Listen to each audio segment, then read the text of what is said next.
सासू माँ की नई सहेली। प्रिया किचन में चाय बना रही होती है और सुमन ड्राइंग रूम में बैठकर मजे से टीवी देख रही होती है। तभी दरवाजे की घंटी बजती है। प्रिया, जरा देखना तो कौन आया है। देखती हूँ मम्मी जी। प्रिया दरवाजा खोलती है तो सामने पड़ोस वाली विमला आंटी खड़ी होती है। नमस्ते आंटी जी, कैसी हैं आप? मैं तो बिल्कुल ठीक हूँ बेटा, पर तेरी सास को क्या हुआ है? आजकल कहीं दिखती ही नहीं है। जब देखो तब टीवी के आगे जमी रहती है। अंदर तो आइए आंटी। अरे ओ दीपक की अम्मा, कहाँ हो? अरे बिमला, आओ आओ, क्या बात है, बड़े दिन बाद याद आई तुम्हें मेरी। मैं तो हमेशा ही तुम्हें याद करती हूँ, पर तुम ही गायब रहती हो और आजकल तो बाहर भी नहीं आती जाती। तबीयत तो ठीक है ना तुम्हारी? अरे तबीयत को क्या होना है, इस उम्र में तो कुछ ना कुछ लगा ही रहता है। मेरी छोड़ो, तुम ये बताओ कि क्या चल रहा है गली मोहल्ले में। तुम गली मोहल्ले की छोड़ो, चल तो तुम्हारे पड़ोस में रहा है। तुम्हारी नई सहेली आई है। मेरी कौन सी नई सहेली? मैं तो यहाँ बस तुमसे बातचीत कर लेती हूँ या फिर बाजू वाली शर्मा की बहू से दो चार बातें कर लेती हूँ। इसीलिए तो कहा कि तेरी नई सहेली आई है। अब कोई पड़ोस में आया है तो बात तो होनी ही है। कम से कम इसी बहाने हमारा भी एक ग्रुप बन जाएगा। फिर सब मिलकर अपनी बहुओं की शिकायतें किया करेंगे। दोनों हंसने लगते हैं। तभी प्रिया चाय लेकर आती है और सामने टेबल पर रख देती है। दोनों चाय पीती हैं और बातें करते हैं। चलो मैं चलती हूँ, अब कल मिलते हैं। राम राम। अगले दिन प्रिया किचन में कुछ काम कर रही होती है और सुमन आराम से सोफे पर बैठकर मटर छिल रही होती है। तभी डोरबेल बजती है। प्रिया दरवाजा खोलती है तो सामने उनकी नई पड़ोसन खड़ी होती है। जी, आप कौन? मैंने पहचाना नहीं। नमस्ते बेटा, मैं शारदा, आपके बगल वाले घर में अभी 2-4 दिन पहले ही शिफ्ट हुए हैं। ओह अच्छा अच्छा अच्छा, नमस्ते आंटी, अंदर आइए ना आप। देखिए तो मम्मी जी, आज कौन आया है। इतना कहकर प्रिया किचन में चाय बनाने चली जाती है। नई पड़ोसन को घर पे देखकर सुमन थोड़ा हैरान हो जाती है। नमस्ते बहन जी, मैं शारदा, आपकी नई पड़ोसन। अच्छा अच्छा, आप हैं हमारी नई पड़ोसन। आइए आइए, और बताइए कैसी हैं आप? जी बिल्कुल ठीक हूँ। वो दरअसल घर पर छोटी सी पूजा रखवाई थी, बस उसी का प्रसाद देने चली आई। सोचा इसी बहाने नए पड़ोसियों से भी मुलाकात हो जाएगी। ये तो बहुत अच्छा सोचा आपने। सुमन प्रिया को आवाज लगाती है। अरे ओ बहू, जरा चाय पानी का तो आके पूछ लो। ये आजकल की बहुएं भी ना, जब तक बोलो नहीं तब तक कुछ नहीं करेंगी। आई मम्मी जी। प्रिया चाय लेकर आती है। दोनों बैठकर चाय पीती हैं और खूब सारी बातें करती हैं। अच्छा बहन जी, अब मैं चलती हूँ, फिर मिलते हैं। अब तो आना जाना लगा ही रहेगा।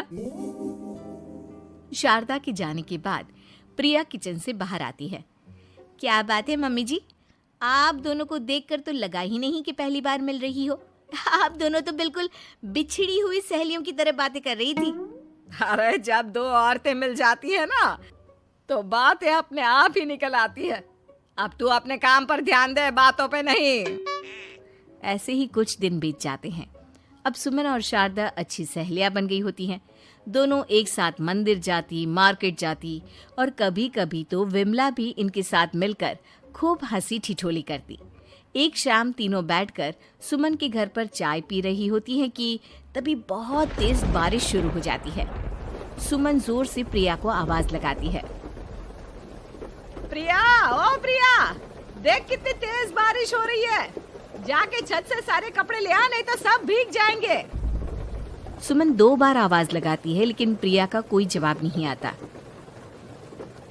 शायद प्रिया कुछ काम कर रही है, इसीलिए कुछ जवाब नहीं दे रही।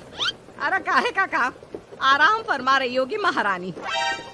तभी प्रिया बीमार हालत में अपने कमरे से बाहर निकलती है। हाँ मम्मी जी, क्या हुआ?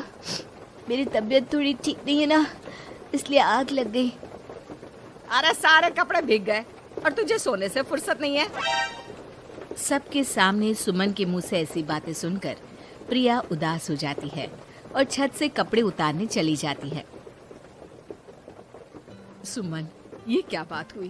प्रिया ने बताया ना कि उसकी तबीयत ठीक नहीं, इसलिए उसकी आंख लग गई। तुम भी ना खामखा उसे सबके सामने सुना दिया। अरे आप नहीं जानती शारदा जी, कुछ बहुएं ना बहुत आलसी होती है, घर का एक काम नहीं करना चाहती। ऐसा नहीं है सुमन, तुम्हारी बहू तो बहुत प्यारी है, तुम्हारी सारी बात भी तो मानती है। हाँ सुमन, तुम प्रिया के बारे में ऐसा क्यों सोचती हो? मेरी भी दो बहुएं हैं, लेकिन मैं उन्हें अपनी बेटियों की तरह रखती हूँ। आखिर वो भी तो किसी की बेटियां ही है ना। और अगर तुम ऐसा ही व्यवहार करोगी तो एक दिन प्रिया भी तुम्हारे साथ ऐसा ही बर्ताव करेगी।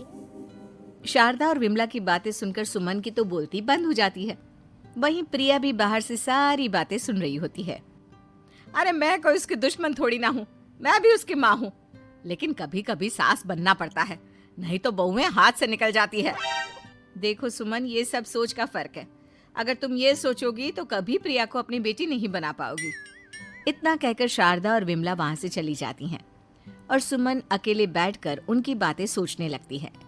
अगले दिन प्रिया और दीपक अपने कमरे में बैठकर बात कर रहे होते हैं और सुमन उनके कमरे के बाहर कुछ काम कर रही होती है और उन दोनों की बातें सुन लेती है। दीपक, तुम्हें पता है हमारे पड़ोस में जो शारदा आंटी है ना, बहुत अच्छी हैं। अच्छा, ऐसा क्या हो गया जो तुम्हें वो इतनी अच्छी लगने लग गई? कुछ खास नहीं, बस कल जब मम्मी जी मुझे सबके सामने सुना रही थी तो शारदा आंटी ने मेरा साथ दिया। मैं तो सच में हैरान ही रह गई थी जब उन्होंने मम्मी जी को मुझसे ऐसा बर्ताव करने के लिए मना किया। अच्छा, फिर क्या हुआ? होना क्या था, शारदा आंटी तो मम्मी जी को समझा ही रही थी कि बहू को भी बेटी की तरह ही रखना चाहिए, लेकिन मम्मी जी तो मम्मी जी है ना, उन्हें तो मुझ में हमेशा कमी ही दिखती है। काश मुझे भी शारदा आंटी जैसी सास मिली होती जो मुझे भी अपनी बेटी जैसी समझती। सुमन ये सब सुनकर बहुत उदास हो जाती है और वहां से चली जाती है। प्रिया की बातें सुमन के कानों में बार बार गूंज रही थी। उसे बहुत शर्मिंदगी महसूस हो रही थी कि उसने प्रिया के साथ बहुत गलत किया है। अगले दिन सुमन शारदा और विमला को बुलाती है। क्या बात है सुमन, आज तूने ऐसे अचानक क्यों बुलाया? सब ठीक तो है ना? हाँ, सब ठीक है, तुम दोनों बैठो तो सही। तब तक दीपक और उसके पापा भी आ जाते हैं। प्रिया, तुम भी आ जाओ। क्या हुआ मम्मी जी, आपने बुलाया? हाँ प्रिया बेटा, मैं आज सबके सामने तुमसे माफी मांगना चाहती हूँ।